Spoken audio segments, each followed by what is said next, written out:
The abandoned Ravenshade Asylum.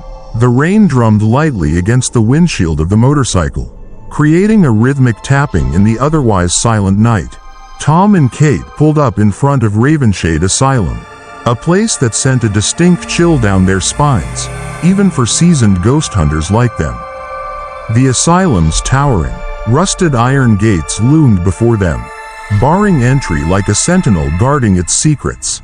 Above, an old, weathered sign swayed in the wind, the faded words barely legible: Ravenshade Psychiatric Hospital, closed since 1952. Outside the gate, a young woman stood huddled in her coat, eyes darting nervously into the darkness beyond. Lillian Carter, the woman who had called them. Tom killed the engine and stepped off the bike. "Ms. Carter?" She jumped slightly, then turned to them. "Why, yes, that's me." Her voice trembled as if she had been standing there for hours. Kate approached. "Tell us everything from the beginning. How did Elliot go missing?" Lillian swallowed hard, struggling to keep calm. "My brother, Elliot, loves exploring abandoned places. 2 days ago, he told me he was coming here, but I never heard from him again. I reported it to the police, but they refused to investigate. They said, this place doesn't leave survivors." Tom frowned. "No survivors?" Lillian nodded, lowering her voice. "The locals believe anyone who enters never comes out." Tom and Kate exchanged glances. This wasn't the first time they had heard something like that. Tom gave Lillian a reassuring nod. "Stay here. We'll find Elliot." Lillian hesitated as if she wanted to say something, then simply nodded. Kate retrieved her flashlight from her backpack, while Tom checked the small knife strapped to his belt, a habit formed after years of dealing with the supernatural. Then, they stepped toward the asylum's gates. The asylum doors groaned as they swung open, releasing a gust of stale, frigid air that sent shivers down Kate's spine. Kate swept her flashlight across the crumbling walls. Cracks ran through the paint, and moss had overtaken most surfaces. Along the hallway, old paintings hung crookedly, their images faded beyond recognition, only pale, lifeless faces remained. Tom scanned the area. Elliot. Silence. They moved carefully past several patient rooms. Some doors were shut tight, while others hung ajar, as if someone had left in a hurry. Tattered patient records were scattered across the floor. Kate picked up a faded sheet. Patient number 237. Disappeared May 14, 1947. No traces found. Tom's brows furrowed. "What do you make of it?" Kate shook her head. "A patient vanishing with no follow-up report? Someone covered this up." Just then, a whisper echoed through the hall. "Help me?" They spun around. A thin, frail figure stood at the far end of the corridor, shrouded in flickering shadows. A young man in tattered clothes, his face pale as death. "Elliot?" Kate called. The figure shuddered, then suddenly turned and bolted into the darkness. "Damn it, after him!" Tom shouted. Elliot had disappeared through a heavy iron door leading to the basement. Tom and Kate halted before the entrance. The air felt thicker, like an invisible force was pressing down on them. Kate swallowed hard. "Do you feel that?" Tom nodded. "Like something is waiting for us down there." They shoved the heavy door open, and it let out a long, pained screech. A staircase spiraled into pitch blackness, the cold intensifying with each step. Their breaths became visible in the dim light. Step by step, they descended. The deeper they went, the more oppressive the air became. When they finally reached the bottom, they realized that this was no mere storage area, it was a laboratory. Before them lay rusted patient beds, their leather straps still intact. Cabinets lined the walls, filled with vials of chemicals, some still containing thick, dark red liquid. But the most horrifying sight was the wall of photographs. Dozens of patient portraits, each one horribly deformed. Some had grotesquely elongated faces as if their skin had been unnaturally stretched. Others had hollow sockets where their eyes should have been. as if their very souls had been drained. "Dear God," Kate whispered. Bang! The door behind them slammed shut. A voice rumbled through the darkness, low, chilling, and filled with an unnatural authority. "You shouldn't be here, Dr. Alderman." A tall, looming shadow emerged from the far end of the room. His stained white coat was yellowed with age, his eyes black and empty, devoid of human life. In his hand, a scalpel dripped with thick, inky blood. "Lie down," he murmured. "I will help you, just as I helped all my patients before." Tom and Kate stood frozen. They had just walked into their worst nightmare. The chilling sound of metal scraping against the floor echoed as Dr. Alderman took slow, deliberate steps toward them. The scalpel in his hand gleamed under the flickering light, dripping with thick, blackened blood. Tom and Kate stood frozen, an invisible force weighing down on them, making it impossible to move. "No one leaves here," Alderman's voice droned, cold and metallic. "And neither will you." Suddenly, a hand clamped around Kate's ankle. She screamed and yanked her foot back. An ashen, skeletal hand had emerged from beneath an old examination table. The fingers were unnaturally long, claw-like, and the figure attached to them had no teeth, only a gaping black hole for a mouth. A trapped soul. Kate gasped. "Run!" Tom yelled, grabbing Kate's arm and pulling her away. Dr. Alderman vanished. The hallway around them twisted and warped, the lights flickering violently as if the entire hospital was shifting dimensions. The horrors of the experiment room. Tom and Kate sprinted out of the lab, but the corridor was no longer the same. The decayed walls were gone, replaced by a pristine, well-lit hallway, but it wasn't the Ravenshade Asylum of the present. It was Ravenshade in the 1940s. Screams rang out from the end of the hall. They cautiously approached a patient room and peeked through the crack of the door. What they saw inside made their blood run cold. Dr. Alderman stood beside a restrained patient, injecting a thick black serum into their veins while murmuring an incantation. The patient convulsed violently, their veins bulging unnaturally under the skin. Their eyes turned completely black, and their bodies stiffened for a moment, before suddenly sitting up.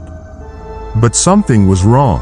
A twisted, unnatural smile spread across their face. "Doctor, thank you," the patient whispered.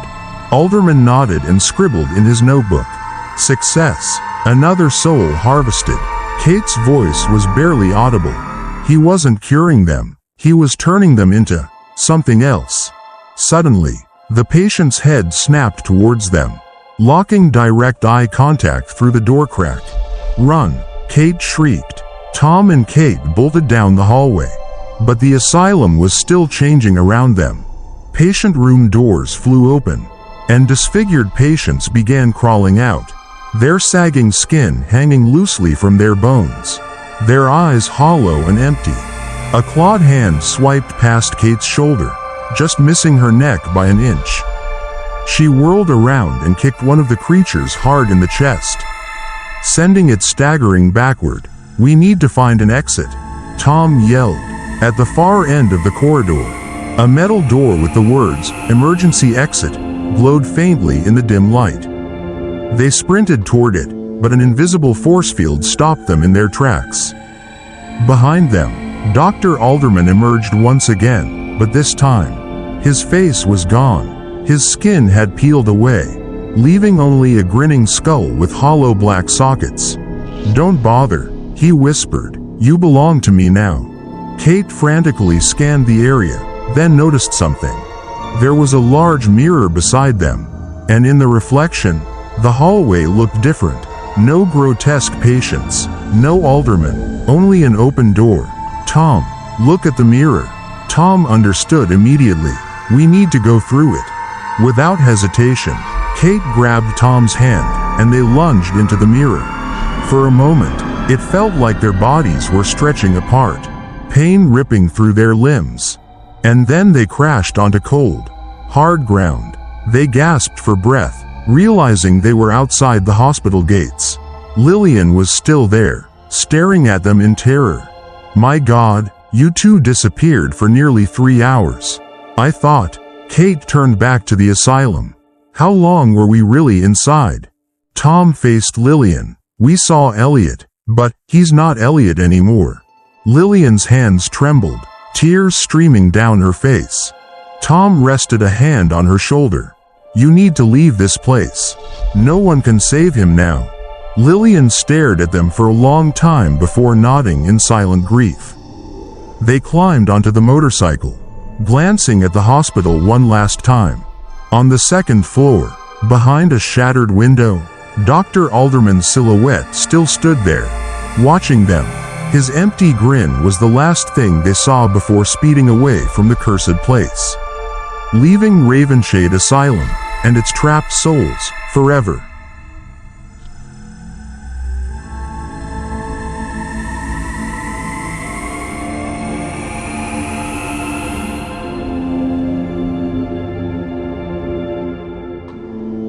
The Curse of Silent Creek Valley.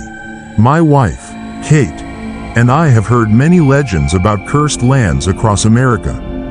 But never had we stepped foot in a place as terrifying as Silent Creek, a small valley buried deep within the mountains of Colorado. The locals told us that over a century ago, this place was once a thriving gold mining town. Then, one night, everyone vanished without a trace. No one knew what had happened, and the only clue left behind was a phrase crudely carved into a rock near the stream. "We dug too deep. They have awakened." Those who tried to uncover the mystery of Silent Creek either never returned, or they came back broken, their minds shattered, their memories erased. These stories only fueled our curiosity, and when we decided to explore Silent Creek, we had no idea an ancient force was waiting for us. We set out on a cold morning, the sky an overcast gray, and the biting wind creeping through our clothes. Silent Creek was located nearly 40 miles from the nearest town, hidden within treacherous mountain ranges. We rented a rugged jeep to navigate the uneven dirt paths and the dense forest. As we drove, I couldn't help but notice the unnatural silence that filled the air. There were no birds, no rustling leaves, no buzzing insects, just the eerie sound of the wind slipping through dead branches. Kate turned to me, concern flickering in her eyes. "Do you feel that?" she asked, her voice quiet. I nodded, gripping the steering wheel tighter. "It's too quiet." 2 hours later, we reached the entrance of Silent Creek. A decaying wooden bridge stretched over a murky, unmoving stream. The moment we set foot on the bridge, an unnerving stillness settled over us. The water beneath us did not ripple, as if time itself had stopped flowing. Kate hesitated before stepping forward. "Are we sure we want to do this?" I gave her a reassuring smile. "We've come this far. We can't turn back now." We pressed onward, deeper into the valley. Silent Creek appeared before us, a ghost of a town trapped in the past. Dilapidated wooden houses, rotting buildings, and abandoned wagons littered the streets. The strangest part? Everything seemed untouched, as if frozen in time. Oil lanterns still hung from porches. Doors stood half open, and inside an old saloon, tables were still set with dusty plates and empty glasses, as if the people had left in a hurry but planned to return. "I feel like something is watching us," Kate murmured, her gaze flitting toward the empty windows of the houses. I felt it too. The air here was heavy, suffocating, as though we had trespassed into a place that did not welcome the living. We stepped into the old saloon, which, according to an old map, had once been the town's social center. On the wooden bar counter, a weathered leather journal lay abandoned. I picked it up, dusting off the cover, and read the first page. October 12th, 1878. We struck a gold vein larger than anything we've ever seen. But I have a bad feeling. Something isn't right. October 15th, 1878. Miners have gone missing. Those who remain say they hear whispers from beneath the earth. We've shut down the mine. But October 18th, 1878. They have awakened. They come at night. No one is safe. If anyone finds this journal, please leave before it's too late. A chill ran down my spine as I read. Kate's face had gone pale. Who were they? She whispered. I had no answer. As night fell, we decided to camp inside the saloon rather than risk sleeping outside. But as darkness settled, we realized we had made a mistake.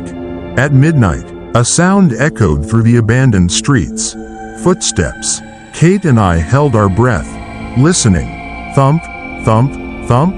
The sound grew louder, as if someone was walking along the main street.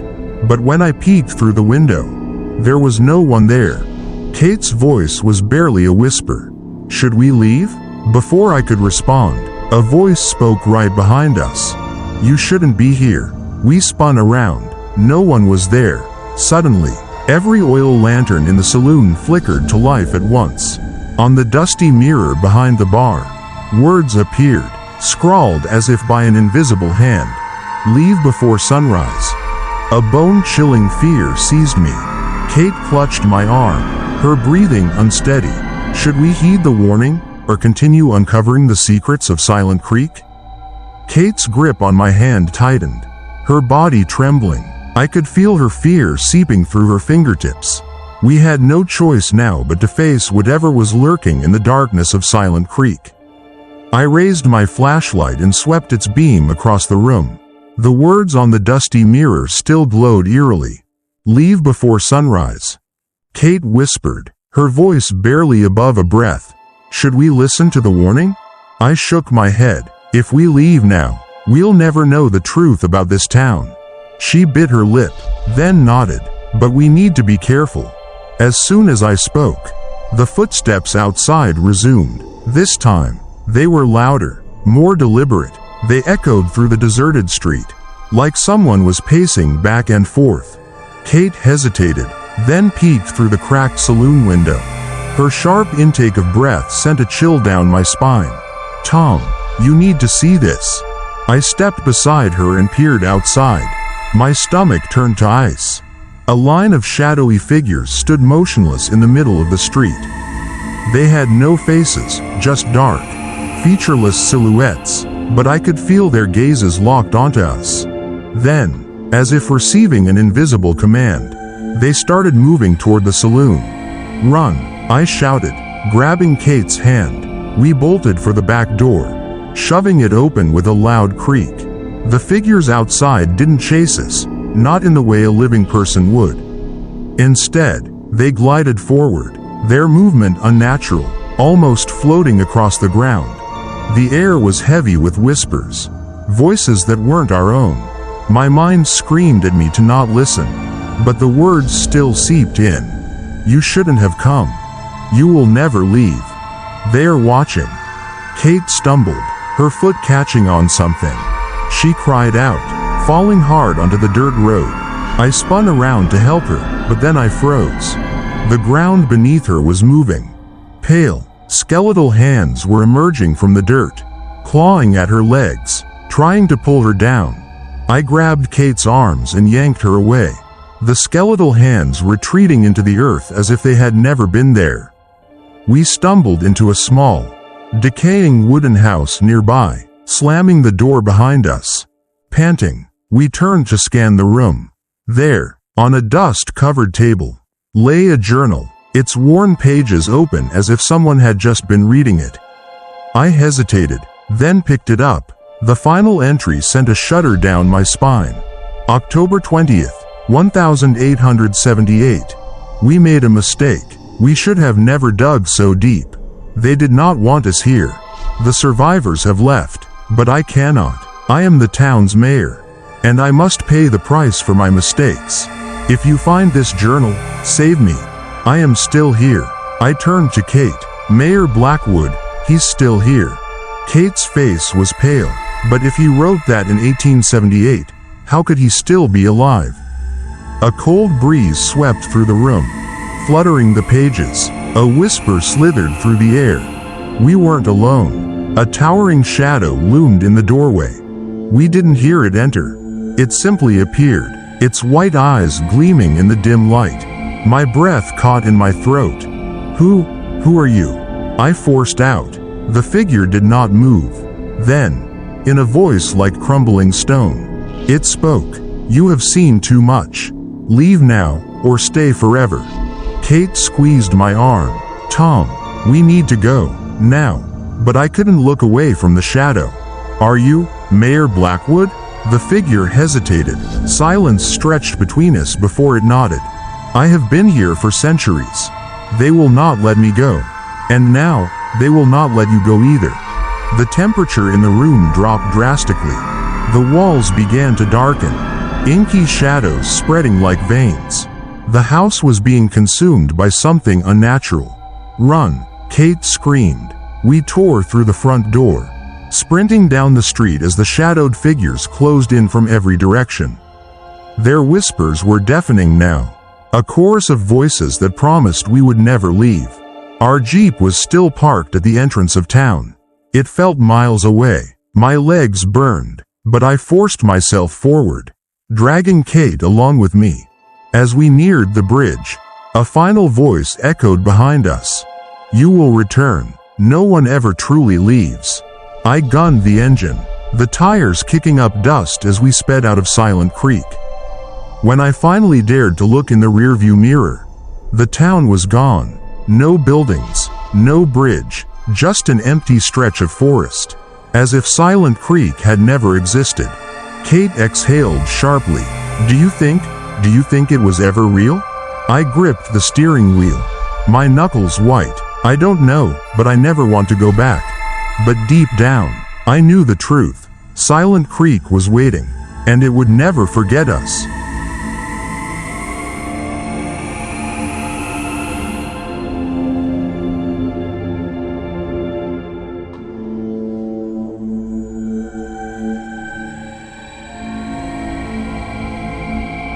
The Midnight Hollow Inn. The road stretched before us like a ribbon of shadow, winding through the dense forests of Kentucky.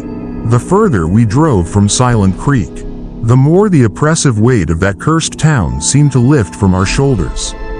Kate sat beside me, her fingers tapping restlessly against her knee. Neither of us spoke for a long time. I still feel like it's watching us, she murmured finally. I knew exactly what she meant. Silent Creek might be behind us, but something about it lingered, like an unseen presence riding along in the backseat. I kept my hands tight on the wheel, eyes locked on the narrow road ahead. We need to stop for the night, I said. There's a town about 20 miles ahead. Kate nodded, though I could see the reluctance in her expression. Neither of us relished the idea of spending another night in an unfamiliar place. But exhaustion was pressing down on me like a weight. We had to rest. As we rounded a bend in the road, the first signs of civilization came into view. Dim streetlights glowing like fireflies against the dark. A faded wooden sign greeted us. Welcome to Blackridge. Blackridge was a small town, barely more than a collection of houses and a single gas station. Most of the buildings looked abandoned, their windows dark and lifeless. But one structure stood out, a 3-story Victorian-style inn with warm golden lights glowing in the windows. A sign out front swayed in the evening breeze, its paint peeling. Rooms available, vacancy guaranteed. Kate frowned. That's a weird way to advertise. I pulled into the small gravel lot. The inn loomed over us, its ornate facade a relic of a forgotten era. Something about it felt off, but exhaustion dulled my instincts. We'll check in, get some sleep, and leave first thing in the morning, I assured her. As we stepped inside, a bell chimed, and an elderly woman appeared from behind the reception desk. Her eyes were milky with cataracts, yet there was something sharp about her gaze. Welcome, she said with a smile that didn't quite reach her eyes. We always have rooms ready for travelers. She handed us an old-fashioned brass key without even asking for a name or payment. Kate hesitated. Do you need our? No need, dear, the woman interrupted. You're exactly where you're supposed to be. A chill ran down my spine, but I forced a polite nod.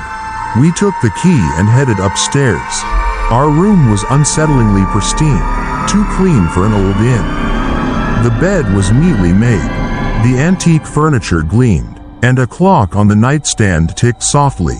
But something felt wrong. Kate dropped her bag by the door. "I don't like this place," I sighed, running a hand through my hair. "It's just for one night. Let's get some sleep."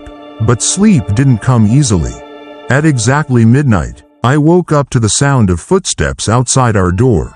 Slow, deliberate. I held my breath, listening. Thump, thump, thump.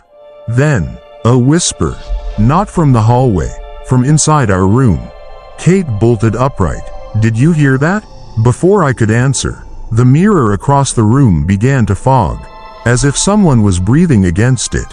And then, slowly, words appeared on the glass, written by an unseen hand. "You've been here before." A deep sense of dread twisted in my gut. Kate grabbed my arm. "Tom, what the hell is this?" I had no idea, but one thing was certain. We were not alone in Midnight Hollow Inn. The whispering continued, an indistinct murmur crawling beneath my skin. I reached for my phone, intending to use its flashlight, but the screen was completely black, no signal, no battery, nothing. Kate stumbled out of bed and flicked the light switch. The bulb above flickered violently, casting eerie shadows along the walls. The mirror fogged up again, and more words appeared beneath the first message. "You never left." Kate clutched my wrist. "We need to get out of here. Now." The doorknob rattled before I could answer. A sharp, rhythmic knock followed, and then a voice, soft, unfamiliar, yet strangely familiar, drifted through the wood.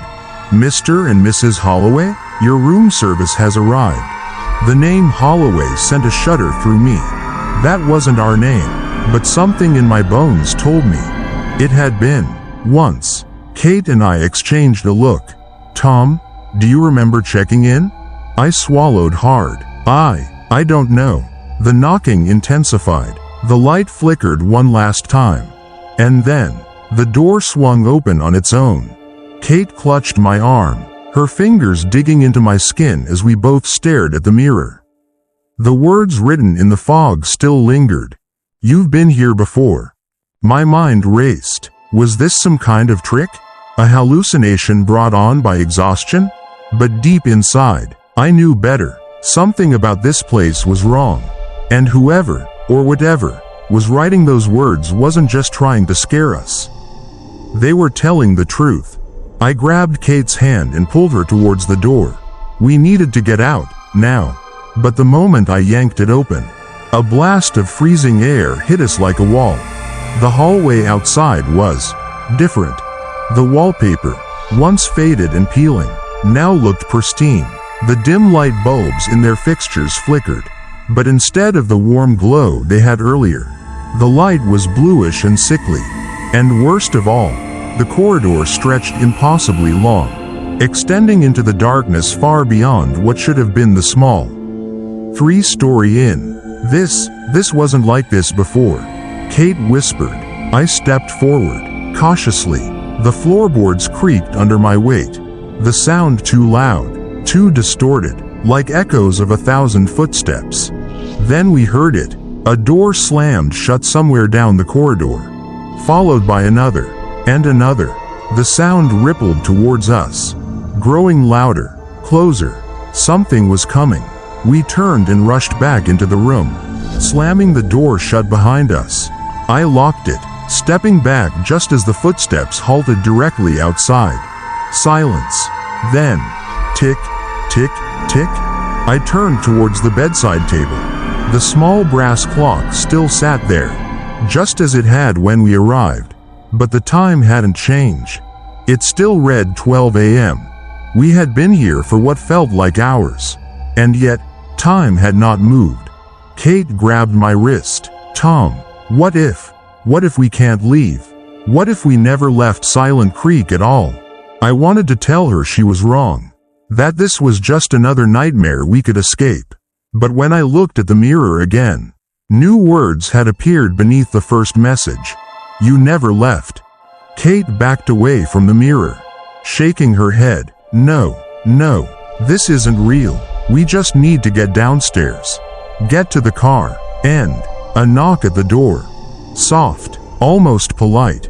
Then a voice, calm, unfamiliar, yet eerily soothing, drifted through the wood. Mr. and Mrs. Holloway, your room service has arrived. Holloway? We weren't the Holloways.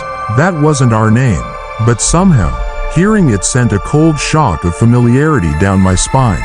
I turned the handle, just a crack, and peeked outside. A man in an old-fashioned bellhop uniform stood there, his skin pale as wax, his eyes too sunken, too hollow. He smiled. "Oh, just in time for your check-in." I slammed the door shut. Kate was already at the window, struggling to pry it open. "It won't budge, Tom. We're trapped." I turned back to the mirror one last time, dreading what I might see. But there was no reflection of us anymore. Instead, the glass showed an image of a different couple, dressed in early 20th century clothing, standing exactly where we were. Their faces were familiar, too familiar. It was us, but not us, the Holloways, and they were smiling. The door burst open, and the bellhop stepped inside, flanked by other guests, men, women, all frozen in time, their faces locked in eerie smiles. The air grew heavier, suffocating, as I felt an invisible force pulling at us. Kate clutched my arm one last time. "Tom, if we stay, we become them." I knew she was right. With a final, desperate surge of strength, I grabbed the brass clock and hurled it against the mirror. Glass shattered everywhere. A deafening howl filled the room, like the inn itself was screaming. And then, darkness. When we woke up, we were in the car, parked outside Blackridge. The inn was gone. Only an empty field remained. Kate turned to me, her face pale. Did that really happen?" I reached into my pocket, my fingers brushing against something cold. I pulled it out, a brass key, engraved with the words, "Room 306 Midnight Hollow Inn." But even now, late at night, I swear, sometimes, I still hear the soft knock on the door, and the voice that whispers, "Your room is ready."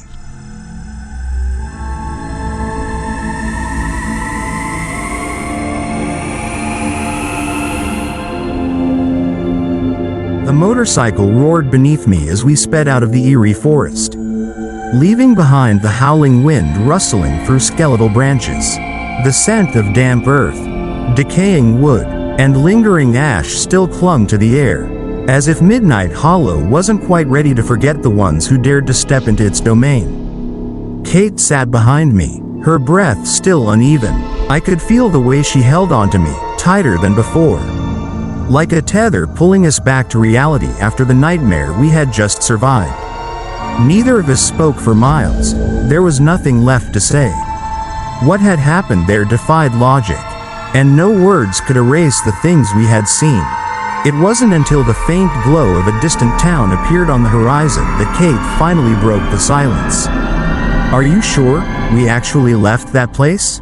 I tightened my grip on the handlebars, eyes fixed on the road ahead. "I don't know."